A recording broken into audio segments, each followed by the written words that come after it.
Malamig, tapos biglang iinit, tapos lalamig ulit.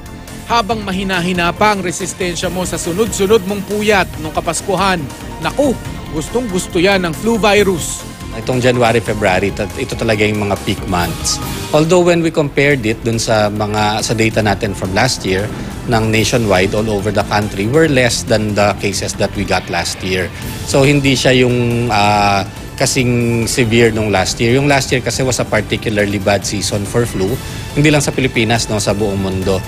Makukuha mo ang iba't ibang tipo at strain o anyo ng flu virus sa droplets ng bahing o ubo direkta sa mukha mo, o kaya'y humawak ka sa gamit na naubuhan o nabahingan, sabay subo sa bibig o kusot sa ilong.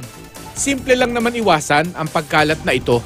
Tuwing uubo, tuwing hatching, kailangan mag-cover tayo ng ating muka, ng ating bibig at ilong para hindi kumalat kasi nakukuha yung infection na to sa droplets na kung meron tayong alam na inuubo, na kasama natin sa opisina or sa mga crowded na sasakyan, pwede talagang mag-cover tayo ng ilong at saka ng bibig para hindi mahawa.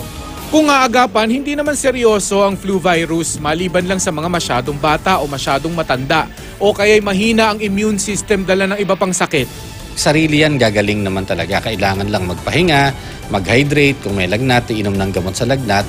And karamihan, hindi talaga kailangan ma-ospital. Of course, kung nakikita natin na talagang matamlay na or nangingitim, no? Then in these cases, baka nag-complicate na, maaaring naging pneumonia na. Nagdedelikado ka kapag nauwi yan sa pneumonia dahil ibig sabihin, sinukuan na ng depensa ng katawan mo ang pinsalang ginawa ng virus at naghahabol ka ngayong makabawi kung makabawi ka pa. Noong isang taon, 136,037 ang nagpatingin sa ospital dahil sa simpleng flu o trangkaso. 19 sa kanila ang nauwi sa pneumonia at namatay. Mark Salazar, GMA News.